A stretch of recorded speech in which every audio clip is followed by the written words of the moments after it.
Ya, puji Tuhan, Bapak Ibu Saudaraku, saya ingin mengajak kita berdoa terlebih dahulu. Suara saya jelas ya? Ya, puji Tuhan. Bapak di surga, terima kasih untuk kesempatan siang hari ini. Kami bersyukur kepada Tuhan karena kami masih tetap boleh beribadah kepada Tuhan.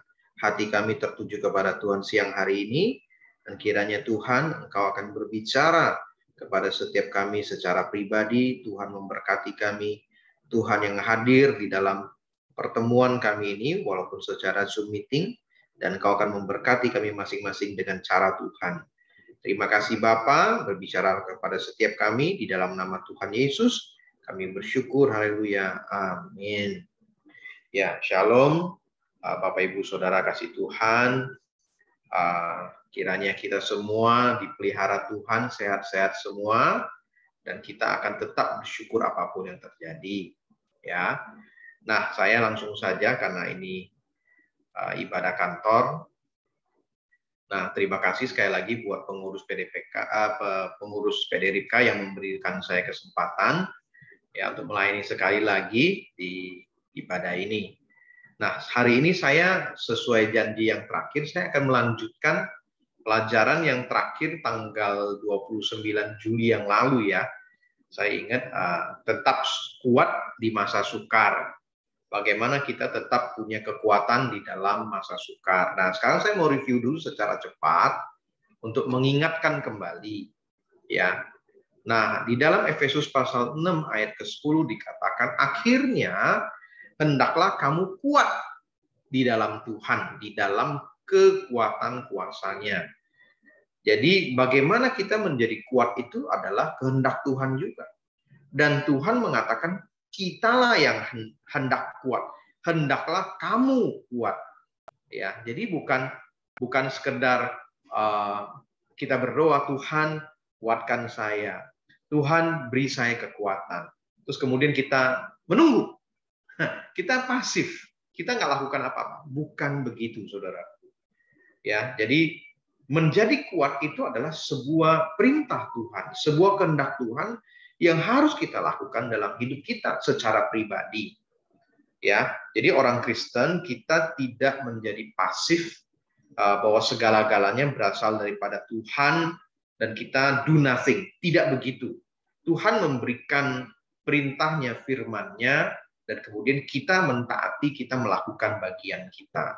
Nanti selanjutnya kekuatan yang berasal daripada Tuhan, kan di sini katakan kuat, hendaklah kamu kuat di dalam kekuatan kuasanya.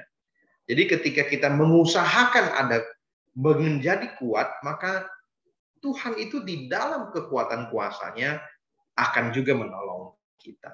Jadi begitu cara kerjanya, saudaraku. Kenapa kita harus kuat? Kenapa Tuhan berkata kepada Yosua, jangan takut, jangan kecut, jangan tawar hati. Tapi kamu harus menjadi berani, kamu harus kuat. Ya, sama Tuhan mengatakan hal yang sama kepada kita hari-hari ini. Ya, ini katanya sudah mendekati ujung pandemi, menuju endemi. Ya, apapun juga.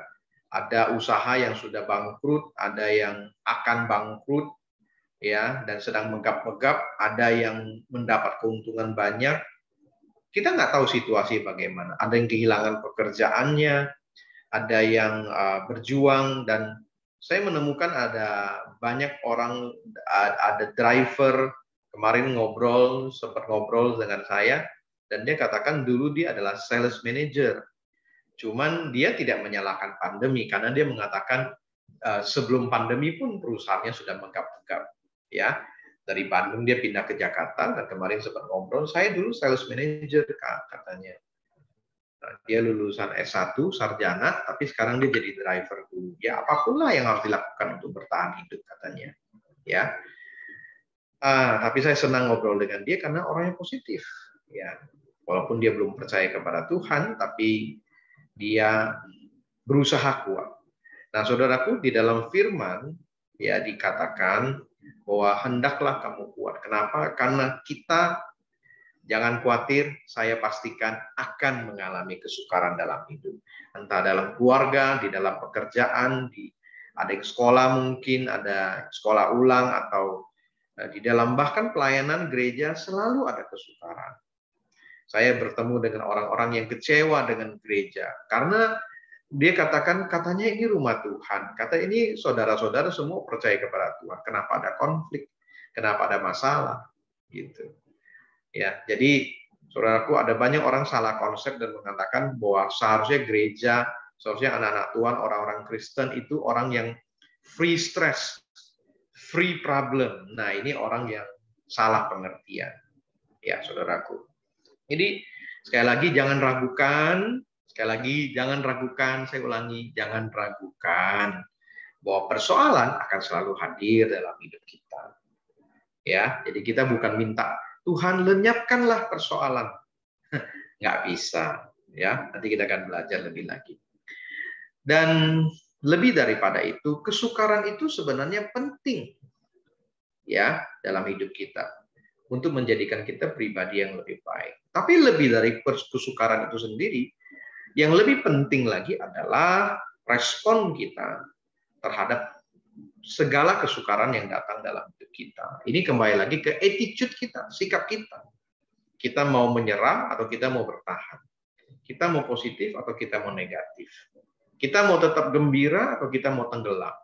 Ya, kenapa saudaraku hidup ini seperti maraton, lari jarak jauh, bukan jarak pendek. Jadi kita yang harus pintar-pintar ngatur stamina. Dan bagaimana bisa kalau kita latihan lari, ya, maraton. Jadi latihan yang banyak akan membuat kita semakin kuat dan menambah pengalaman dalam hidup kita. Nah, itu sebabnya kenapa Tuhan izinkan ada persoalan-persoalan yang datang untuk menguji kita. Ya, ada persoalan-persoalan kesukaran datang dalam hidup kita itu untuk sebenarnya membentuk kita. Ya, dan di balik kesukaran itu selalu ada kesempatan. Saya ingat kemarin teman saya juga yang lain sharing lagi, dia bilang di dalam masa-masa krisis seperti sekarang, ya ada ahli yang mengatakan akan lahir orang-orang kaya baru. Ya, kenapa? Karena di dalam setiap krisis selalu ada kesempatan yang baru. Ya, ini kemarin teman saya sharing kepada saya. Saudaraku, ada kesempatan-kesempatan baru. Kenapa? Ayub 23:10 mengatakan, karena dia tahu jalan hidupku. Maksudnya karena Tuhan tahu jalan hidupku. Seandainya Tuhan menguji aku akan timbul seperti emas. Jadi di dalam kesukaran itu, di dalam pengujian itu, justru Tuhan itu akan memunculkan kita itu seperti emas, saudaraku. Ya, nah kita yang harus mengambil keputusan sejak awal untuk kita bekerja keras sekarang. Ya, dan tidak pernah menyerah. Jadi keputusan ini di awal, saudaraku, bukan nanti, tapi di awal. Ya, kita yang harus ambil keputusan untuk tidak menyerah, untuk bekerja keras. Ya, dan ini sungguh penting bagi kita, ya, supaya ketika kesukaran itu datang, keputusan kita untuk tetap bekerja keras dan untuk tidak menyerah itu akan menjadi tembok perlindungan bagi kita. Jadi kita sudah ambil keputusan dari awal bahwa saya nggak akan menyerah. No way, saya bukan orang seperti itu. Saya nggak akan berputus asa. Nah, keputusan ini akan menjadi tembok perlindungan bagi kita. Ya, kenapa? Karena ada orang gampang menyerah. Dan karena menyerah, putus asa, akhirnya dia mengambil keputusan untuk mengakhiri hidupnya. Ya, ini tidak benar, ini salah, saudaraku. Ya, nah, dalam menghadapi berbagai persoalan dan kesukaran yang datang dalam hidup kita ini, kita bisa jadi lelah, kita jadi lemah secara fisik, emosi kita terkuras, mentally, bahkan secara spiritual juga bisa. Ya, nah itu sebabnya saya mengambil keputusan untuk memberikan 6 tips, 6 kebiasaan. Namanya kebiasaan itu perlu dilatih, perlu dibangun, ya, berdasarkan kebenaran firman Tuhan yang akan menolong kita untuk menjadi pribadi yang kuat walaupun kita menghadapi kesukaran. Nah, poin pertama, sekali lagi ini review ya. Jadi saya hanya singkat-singkat aja. Yang pertama, kita harus menjaga hidup kita itu tetap bersih. Ya, kenapa? Karena ketika kita mengambil keputusan untuk menyucikan diri kita, maka Tuhan itu akan memberikan kepercayaan baru, membukakan jalan bagi kita. Ya, sebaliknya hal-hal yang duniawi, yang kedagingan, itu cemar, itu tidak suci, itu akan membawa kita tuh jatuh dan akan membawa kita jauh dari Tuhan. Ya, akibatnya kita menyerah pada dosa dan kita hidup dalam dosa. Sedangkan Tuhan tuh benci dengan dosa. Tuhan tuh nggak suka dengan keduniawian, dengan kedagingan. Ya, nah kita sudah belajar dari firman Tuhan di dalam sejarah gereja bahwa Tuhan itu selalu memakai orang dengan cara yang baru, dengan cara yang lebih wah lagi, lebih hebat lagi, lebih heboh lagi kalau Tuhan nantinya akan menyucikan hidup kita. Jadi kita itu dibersihkan dulu. Seperti yang saya kutip waktu itu dari kitab Timotius bahwa itu seperti Tuhan tuh mempunyai perabot-perabot, ya, dari emas, dari perak, dari ceramika atau dari apa. Nah, siapa yang menyucikan diri ya kita akan menjadi perabot yang lebih mulia dan Tuhan akan pakai untuk hal-hal yang lebih mulia. Yang pertama. Jadi kebiasaan yang pertama itu menjaga hidup kita tetap bersih. Yang kedua, menjaga mata kita tetap terbuka. Dalam arti bukan kita, saya katakan bukan seperti yang biasa dibilang orang kita harus visioner. Saya tidak katakan menjadi visioner itu salah, bukan. Tapi konteks di sini yang saya maksudkan adalah mata yang terbuka itu visi kita itu memandang senantiasa kepada Tuhan. Ya, bagaimana kita selalu mencari wajah Tuhan. Kita belajar peka untuk melihat kehadiran Tuhan dalam kehidupan kita. Dan melalui hal-hal yang ada di sekitar kita, biasanya Tuhan akan bicara kepada kita. Ya, dan kita tetap bisa, mata kita itu seperti domba yang selalu melihat kepada gembalanya. Kira-kira begitu, saudaraku. Domba itu ikut suara gembalanya, domba itu melihat gembalai kemana, dia akan bergerak. Gembalai ke kiri, domba akan ikut ke kiri. Jadi mata itu tetap terbuka, fokus pada Tuhan Yesus. Yang ketiga, waktu itu, yang terakhir, ya, itu memiliki hati yang selalu bersyukur. Ya, bukan hanya kita orang Kristen, ini firman Tuhan, tetapi hasil penelitian menunjukkan bahwa emosi yang paling sehat dalam diri manusia adalah kita tuh selalu bersyukur. Bersyukur ini kalau buat saya sama kayak orang Indonesia. Apapun selalu untung. Ya, apapun yang terjadi selalu untung. Jatuh dari motor, aduh untung masih selamat, nggak kecelakaan. Patah tangannya, aduh untung tangannya doang. Ya, nggak kelindes tadi, masih untung. Pokoknya kita orang Indonesia itu selalu untung. Nah, maksud saya seperti begitu. Bersyukur itu kita selalu seperti kebiasaan kita, selalu merasa untung dah. Pokoknya nggak pernah rugi, saudaraku. Amin. Ya, jadi bersyukur itu seperti itu maksud saya. Nah, Tuhan itu senang memakai orang yang bersyukur. Kenapa? Orang bersyukur itu orang yang selalu positif. Selalu lihat segala sesuatu dari sisi baiknya. Ayat favoritnya Roma 8:28. Tuhan turut bekerja dalam segala sesuatu untuk mendatangkan kebaikan. Ini orang yang bersyukur nih, kayak begini modelnya. Nah, sebaliknya Tuhan nggak akan pakai dan dia males. Tanda kutip, Tuhan tuh males memberkati orang yang tidak bersyukur. Ya. Jadi sekali lagi saudaraku, ada banyak orang Kristen, anak-anak Tuhan, mundur, lemah, ya, mengalami yang dibilang burnout di dalam pekerjaan sehari-hari, di dalam pelayanan. Ya sama ya, saya anggap pekerjaan pelayanan itu sama, bukan hal yang terpisahkan, saudaraku. Kenapa? Karena anak-anak Tuhan ini, orang-orang Kristen ini memilih untuk mengeluh daripada bersyukur. Ya, Tuhan itu perintahkan kita bahkan di dalam 1 Tesalonika 5:18 mengucap syukurlah dalam segala hal. Karena itulah yang dikehendaki Allah di dalam Kristus Yesus bagi kamu. Jadi saudaraku, mengucap syukur itu kehendak Tuhan. Dan kalau itu kehendak Tuhan itu pasti sesuatu yang it's good for you, it's good for me. Ya, itu bagus buat kita manusia. Jadi kalau itu sudah kehendak Tuhan, ingat Tuhan tuh nggak butuh apa-apa. Ya, Tuhan itu kalau mengatakan sesuatu, berfirman itu pasti demi kita dah. Percaya aja dah. Ya. Jadi kita akan menemukan ada sangat banyak alasan untuk kita mengeluh, menggerutu dalam hidup kita, dalam pekerjaan kita, dalam rutinitas kita sehari-hari, dalam pelayanan kita. Ya, tapi the problem is setiap kali kita mengeluh, setiap kali kita berkata buruk, tentang situasi kita, tentang diri kita, atau lingkungan kita, atau bos kita, perusahaan kita, bawahan kita, atau apapun juga, saudaraku, engkau akan merasakan pasti ada energi kita, semangat kita, kekuatan kita yang bocor keluar. Ya, jadi itu mengucap syukur sekali lagi itu keputusan, itu pilihan yang harus yang kita bisa ambil. Ya, sekali lagi kita anak-anak Tuhan selalu dihadapkan dua pilihan. Pada waktu ada sebuah situasi di depan kita, kita mau ngeluh atau kita mau bersyukur. Ya, oke. Nah, ini review saya. Sekarang saya mau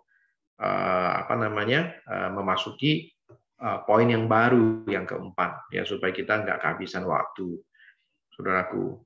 Bagaimana kita melatih 6 kebiasaan supaya kita bisa senantiasa kuat di dalam hidup kita.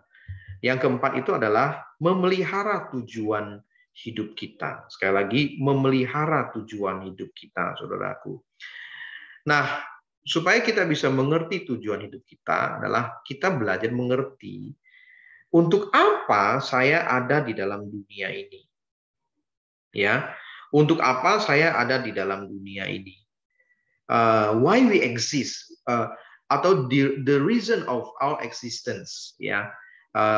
Ini sama seperti kita mencoba memahami botol ini, tak kelihatan nggak nih? Ya, botol itu gunanya buat menyimpan cairan, ya. Dan botol plastik ini yang saya pegang ini botol minuman plastik, ini gunanya untuk sementara aja, ya, untuk kita bisa beli di mana aja secara murah, dia eksis untuk menolong menyediakan bagi kita. Dan kalau kita sudah selesai, kita bisa buang botolnya. Gunanya itu. Tapi kalau kita punya tempat minum, tumbler, atau apa yang lebih mahal, ya itu gunanya untuk dipakai berulang-ulang. Betul nggak? Dan kita otomatis responsibility kita, tanggung jawab kita bawa kemana-mana. Kalau habis pakai, ya kita cuci. Dan kemudian kita simpan dengan baik. Beda dengan botol ini. Ya, botol seperti Aqua ini, yang saya pegang, ya, itu seperti ya ini habis pakai ya saya nggak butuh lagi, saya bisa buang begitu saja karena memang fungsinya itu reason of existence, alasan keberadaannya dia untuk menyediakan minuman secara praktis, gampang kita peroleh di mana-mana dan bisa dijual murah di mana saja, ya. Nah, sama seperti manusia, kita harus mengerti ya alasan keberadaan kita di dalam dunia ini. Pada waktu kita bingung, kita menghadapi masalah, kita menjadi lemah, kita menjadi ada dalam kesesakan, kita diambang putus asa dan sebagainya. Mari kita kembali kepada Alkitab. Ya. Nah, saudaraku, selalu ingat bahwa tujuan hidup kita itu kita kembali kepada Tuhan. Apa perintah Tuhan? Apa perintah Tuhan yang utama dalam hidup kita? Ya. Nah, saya ada banyak alasan, saya sekali lagi saya katakan, ada hal-hal, ada ayat-ayat utama, tapi kita itu masing-masing itu unik Tuhan ciptakan. Setiap orang punya ayat emas pegangan yang berbeda-beda, saudaraku. Tapi ini saya berikan contoh salah satunya begini.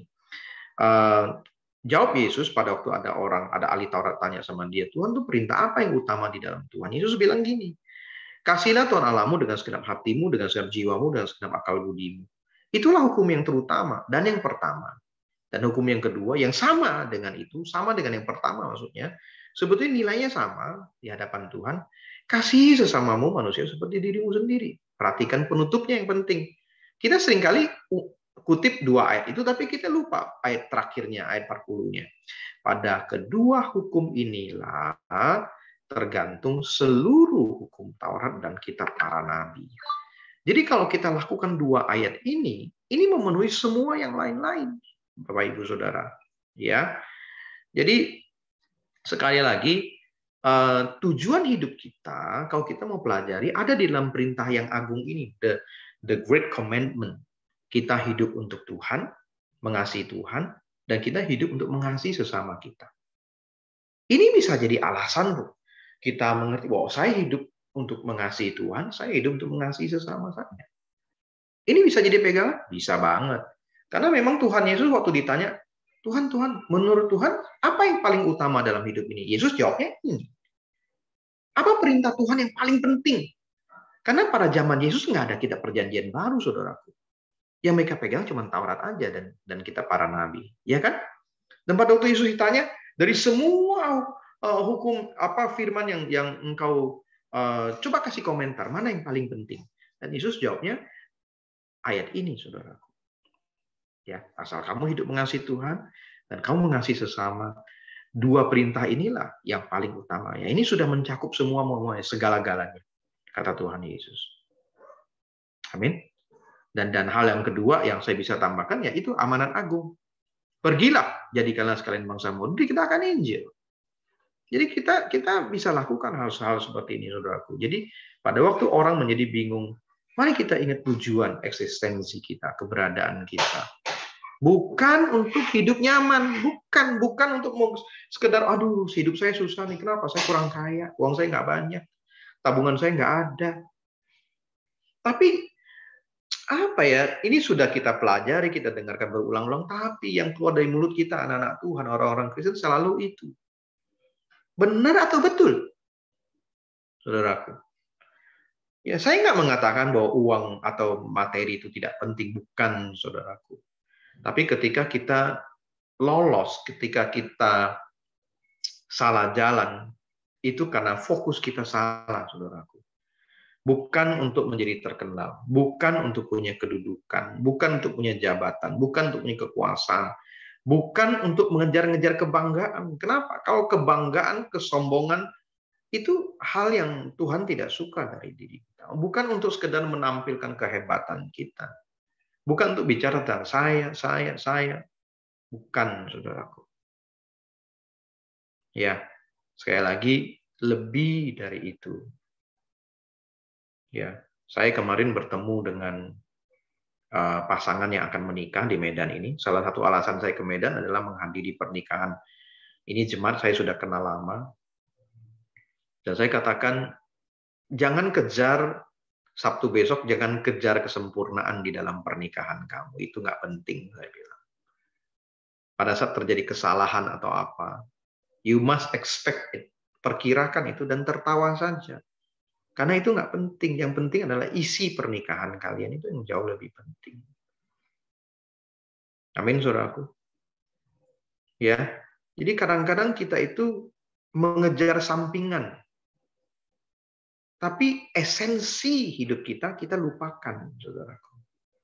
Saudaraku, punya harta, kekayaan, popularitas, kenyamanan, dan lain-lain, itu semua sampingan, saudaraku. Esensi hidup kita di dalam Tuhan itu jauh lebih berharga dari apapun juga. Toh pada akhirnya ketika kita kembali kepada Tuhan, itu yang paling penting kan? Gitu. Orang-orang yang kaya, yang hebat, artis-artis yang menikah dengan prewed yang hebat, toh coba KDRT juga, ya kan? Toh ngalami banyak masalah, toh cerai juga. Gitu. Sekali lagi saudaraku, ya saya nggak membanding-bandingkan bagaimana, tapi saya ingin mengembalikan kita bahwa bukan itu. Esensi itu yang jauh lebih penting. Amin. Ya, tapi di dalam kehidupan kita ketika kita bekerja keras dan kemudian kita mendapatkan materi dan yang lain-lainnya, anggaplah itu bonus dalam hidup kita. Dan sekali lagi kita kembalikan lagi, kita pergunakan lagi untuk memuliakan Tuhan. Ya, jadi sekali lagi saudaraku, ini hal yang sangat mendasar, kembali kepada tujuan hidup kita, tujuan eksistensi kita. Ketika kita mengalami kebingungan, keraguan dengan arah hidup kita, mari kita selalu kembali kepada Alkitab, kepada tujuan Tuhan. Satu ayat lagi saya tambahkan buat bagian tujuan Tuhan ini. Efesus 2 ayat 10 mengatakan, ini seharusnya sudah jadi ayat hafalan, karena kita ini buatan Allah, diciptakan dalam Kristus Yesus untuk melakukan pekerjaan baik yang dipersiapkan Allah sebelumnya. Dan dia mau supaya kita hidup di dalamnya. Jadi Tuhan tuh mau kita melakukan pekerjaan baik. Amin. Jadi semua pekerjaan yang baik, saya percaya, kalau itu baik, berarti itu hal yang baik juga di hadapan Tuhan. Ya, oke. Ini yang keempat. Poin kelima. Tetap berfokus pada firman Tuhan, saudaraku. Ya, firman Tuhan itu harus menjadi sauh, menjadi anchor, menjadi pegangan kita, patokan, acuan. Ya, ketika kita mengalami masa yang sukar, ya, ada persoalan, ada kesukaran dalam hidup kita, jangan bergantung pada apa ya postingan di IG saya hari ini. Apa ya katanya aplikasi Alkitab saya hari ini bilang apa ayat emas hari ini.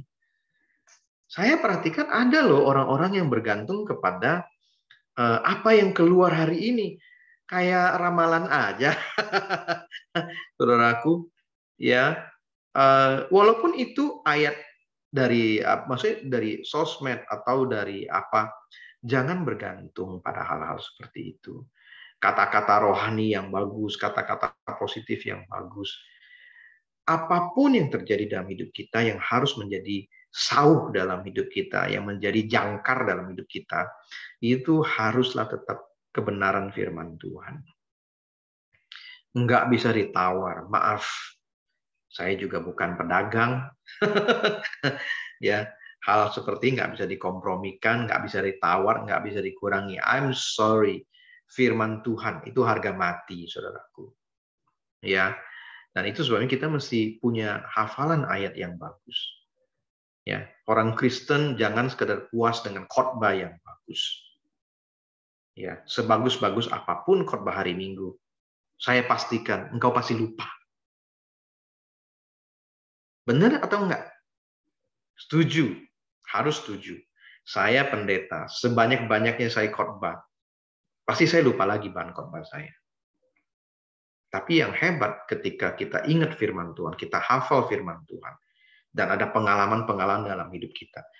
Aduh Tuhan, susah banget, aduh persoalan ini. Aduh, kenapa saya mengalami kerugian ini? Aduh, kenapa kecelakaan ini? Aduh, kenapa sakit ini?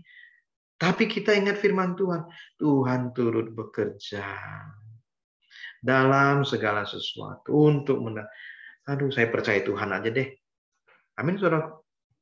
Ketika firman itu berbicara dalam hidup kita, itu akan melekat dalam diri kita, memberikan kita kekuatan, sumber energi, sumber kuasa yang luar biasa dalam hidup kita, menyemangati kita, saudaraku.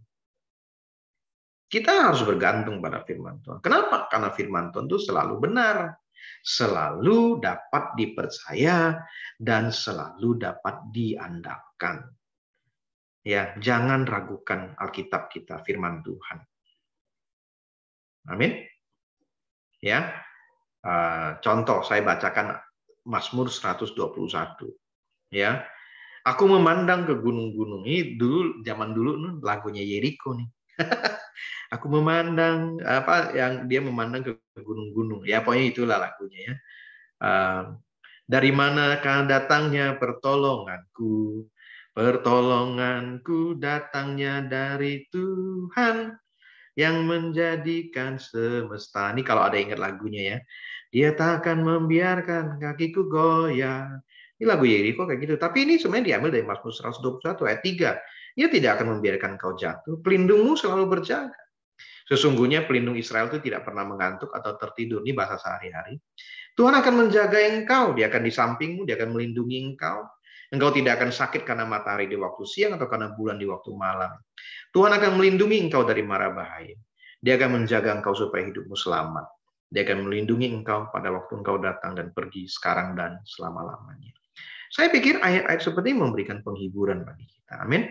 Memberikan kita kekuatan. Saudaraku, firman Tuhan. Firman Tuhan. Firman Tuhan. Jadikan ini kebiasaan. Ya, saya kemarin pegang HP, sambil pegang HP, saya bilang sama anak saya bilang, jadikan ini kebiasaan dalam hidup. Apa? Bukan pegang HP-nya. Saya tunjukin ke anak saya. Lihat nih. Walaupun papi ini pendeta sudah, hamba Tuhan sudah berulang kali membaca firman Tuhan. Tapi ini perlu kamu lakukan dalam hidup setiap hari. Saya tunjukin itu kepada anak saya. Ya, saudaraku. Walaupun saya sudah baca Alkitab berulang kali, dan ayat ini juga mungkin sudah berulang kali, dan saya mengerti, saya khotbahkan. tapi tetap dibaca. Ulangi terus, ulangi terus. Amin, saudaraku. Ya, kenapa saya tunjukin ke anak saya? Karena saya mau bahwa lebih dari apapun juga saya ingin warisan yang dia terima yang terbesar dari saya adalah dia itu bisa mengenal Tuhan, mengasihi Tuhan, mencintai Tuhan, dan terutama mengasihi firman Tuhan. Saya pikir itu jauh lebih berharga. Ya. Dan yang terakhir, poin yang keenam, pikiran yang tertuju pada Tuhan Yesus. Ya. Saudaraku, ada dua jenis motivasi di dalam hidup manusia. Ya, yang pertama namanya internal dan yang kedua namanya eksternal. Eksternal ini gampang dimengerti, saudaraku. Ya, ketika kita melakukan sesuatu karena ada janji kita akan mendapatkan hadiah atau kita akan menerima upah atau kita takut dengan konsekuensi atau hukuman. Ini motivasi eksternal. Ya, kita bekerja karena ada gaji. Kita bekerja karena ada profit. Ya, pedagang dari dagangannya, penjual jasa dari jasa yang dia jual. Ya, karena ada sesuatu yang kita lakukan menghasilkan keuntungan, kita lakukan. Ini motivasi eksternal, saudaraku. Atau murid itu kerjakan PR karena takut dimarahi sama gurunya. Zaman kita menulis buku. Kita takut kena hukuman. Tulis 100 kali. Lakukan lagi, tulis 200 kali. Kamu kurang ajar, 500 kali. Masih diulang itu juga. Kamu tulis lagi 1000 kali. Ya. Nah, zaman yang lebih jadul lagi, zaman saya SD, ya kita dipukul pakai rotan. Ya. Saya menghafalkan ayat kali-kalian begitu luar biasa. Kenapa? Takut sama rotan, suster saya. Saya sekolah Katolik, saudaraku. Ya. Nah, saya nggak tahu anak zaman sekarang. Nggak ada takut-takutnya kayaknya ya. Ya, kalau kita dulu takut sekali. Ya, itu motivasi eksternal yang di satu sisi it's good, ya. Ya, walaupun stressful ya, tapi anyway ya, itu motivasi eksternal. Motivasi internal adalah, perhatikan, ketika kita melakukan sesuatu karena apa yang kita lakukan itu memberikan kita rasa fulfilled. Apa ya? Terpenuhi, ada kepuasan batin. Nah, kira-kira gitulah. Ya. Jadi ada kerinduan dalam diri kita. Misalkan kita bisa mengekspresikan bakat kita, talenta kita, dan apa ya? Itu memberkati orang lain, disukai oleh orang, dan feedback baliknya itu sendiri apa yang kita kerjakan itu memberikan kepuasan, hal yang sangat positif kepada diri kita. Yang bahkan kita capek secara fisik pun itu nggak apa-apa. Yang ketika kita lakukan kita nggak dibayar pun tidak apa-apa. Ya, seperti nanti kalau saya kembali ke Singkawang, ada satu teman saya ternyata sedang merintis gereja. Baru tahu juga. Dan dia katakan, aduh, syukurlah kau yang ada di Singkawang. Nanti bantu gereja saya. Terus dia cerita tentang apa yang dia lakukan. Bagaimana dia berkorban bangun gereja itu banyak sekali uangnya yang dipakai. Dia seorang pengusaha, tapi dia juga seorang hamba Tuhan. Dan saya katakan ketika dia membuka sekolah gratis 2 tahun pertama buat anak-anak di sana karena masih banyak yang belum percaya Tuhan. Tapi dia bilang yang penting nilai-nilai itu diajarkan. Bukan mengkristenkan orang, tapi membangun nilai-nilai kehidupan Kristen dulu di sana. Waduh, saya bilang waktu saya dengar, saya bilang saya bantu kamu. Tapi PK-nya kan diukur dengan di sana Koengki. Saya bilang kamu nggak bayar saya pun saya nggak apa-apa. Saya bilang, jangan gitu dong. Iya, dia bilang kenapa geli ya PK-nya kecil. Aduh, saya bilang kamu lagi kayak nggak kenal saya, kayak orang baru. Saya bilang, ya, saya asalkan bisa melayani, bisa mengajar. Seperti saya datang ke Medan ini, hamba Tuhannya bilang, kayaknya kasihan lihat saya kalau ngajar tiap malam gitu ya. Saya bilang, ngajar itu bukan pekerjaan. Saya bilang, mengajar seperti ini bukan pekerjaan, menurut saya ini pelayanan. Ini passion saya. Ketika saya mengerjakan ini nggak melelahkan buat saya. Jadi secara fisik mungkin melelahkan. Cuman buat saya, it's no problem at all. Nggak masalah, ini passion. Amin, Bapak Ibu Saudara kasih Tuhan. Jadi motivasi internal itu jauh lebih hebat daripada yang eksternal. Kenapa? Memberikan rasa fulfillment. Apa ya? Saya enak kata fulfillment bahasa Inggrisnya. Jadi ini membuat kita merasa terpenuhi, terpuaskan. Ya, apa yang jadi kerinduan kita. Tapi dibandingkan dua motivasi, ada lagi yang lebih tinggi, saudaraku. Ya, namanya motivasi saya sebut kekekalan. Ya, jadi motivasi yang akan membawa kita kepada kekekalan. Ya. Ibrani 12 ayat 1 dan 2 mengatakan mengenai diri kita sendiri, sekeliling kita ada banyak sekali saksi. Bahasa sehari-hari ya. Sebab itu marilah kita membuang semua yang memberatkan kita dan dosa yang terus melekat pada kita, dan marilah kita dengan tekun menempuh perlombaan yang ada di depan kita. Jadi saudaraku, ada sesuatu di depan kita. Ada perlombaan yang harus kita ikuti, tapi mata kita harus tertuju pada Yesus. Firman-Nya katakan begini, hendaklah pandangan kita tertuju pada Yesus. Sebab dialah yang membangkitkan iman kita dan memeliharanya dari permulaan sampai akhir. Yesus tahan menderita di kayu salib. Dia nggak peduli dia mati di kayu salib. Itu hal yang memalukan. Yesus itu hanya ingat akan kegembiraan yang dia rasakan kemudian. Ini bahasa sehari-hari, saudaraku ya. Sekarang dia duduk di sebelah kanan Allah dan memerintah bersama dengan dia. Jadi Yesus pun pada waktu dia sebagai manusia dan dia mau mati di kayu salib, dia ingat kegembiraan yang akan dia rasakan kemudian nanti. Nah ini saudaraku. Nanti Bapak Ibu Saudara temukan Ibrani 12 ayat 1 dan 2 bahasa sehari-hari di sini. Ya. Jadi saya pilih ini karena kalimatnya enak sekali saudaraku dan sangat gampang dimengerti. Ya. Jadi saudaraku, Yesus ingat akan kegembiraan yang akan dia rasakan kemudian nantinya. Nah, ini motivasi kekekalan saudaraku. Yesus itu melepaskan segala sesuatu karena dia fokus kepada kekekalan. Nah, itu sebabnya dia bertahan sampai kayu salib. Banyak orang salah mengerti tentang Getsemani. Banyak orang mengatakan, lalukan cawan ini daripadaku. Orang berpikir cawan itu penderitaan Yesus. Saya mencoba mengerti dan saya berpendapat berbeda, saudaraku. Bukan. Yang membuat Yesus berkata, lalukan cawan ini daripadaku. Itu karena dia akan menanggung dosa dan dia terpisah dari Bapaknya. Itu yang membuat dia menderita adalah terpisah dari Bapaknya itu. Bukan penderitaan, siksaan, salib dan sebagainya. Bukan, saudara. Ini menurut saya pribadi. Walaupun itu secara fisik sangat menakutkan buat dia. Tapi yang membuat dia jauh lebih menderita adalah perpisahan dengan Bapa. Tapi ini anyway, bukan ini yang saya maksud.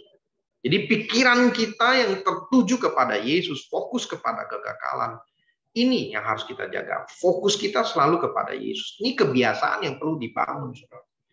Ini pasti akan menolong kita bertahan melalui apapun juga. Ya, jadi kalau ada yang mau menyerah, jangan menyerah. Ambil keputusan, jangan putus asa, jangan pernah. Kesukaran seperti apapun itu tidak akan menghancurkan hidup kita. Percaya saja. 1 Korintus 10:3. Ya. Kesukaran yang pencobaan kamu alami tidak akan melebihi kekuatan kamu. Nah, terakhir saudaraku, saya tahu waktu saya selesai, 2 Korintus 4:17, dan kesusahan ini tidak seberapa. Ya, yang kami alami hanya sebentar, akan menghasilkan bagi kami suatu kebahagiaan yang luar biasa dan abadi. Kebahagiaan itu jauh lebih besar kalau dibandingkan dengan kesusahan itu sendiri. Ini 2 Korintus 4:17 bahasa sehari-hari. Jadi jelas saudaraku, ya, kebahagiaan itu lebih besar nanti daripada kesukaran. Ada kebahagiaan yang lebih besar tersedia bagi kita, ya, dibanding kesukaran yang sedang kita hadapi. Ini nanti. Makanya saya katakan motivasinya kekekalan. Ya, jadi saudaraku, ini yang bisa saya bagikan. Ya, kesimpulannya sekali lagi 6 kebiasaan yang perlu kita latih supaya kita senantiasa kuat dalam kesukaran. Yang pertama, sekali lagi, menjaga hidup kita tetap bersih. Yang kedua, mata kita tetap terbuka kepada Tuhan, yang maksudnya peka dengan kehadiran Tuhan. Yang ketiga, memiliki hati yang selalu bersyukur. Yang keempat, memelihara tujuan hidup kita. Yang kelima, selalu berfokus pada firman Tuhan. Yang terakhir, mata kita tertuju pada Tuhan Yesus. Maksudnya pada kekekalan. Amin. Saya kembalikan.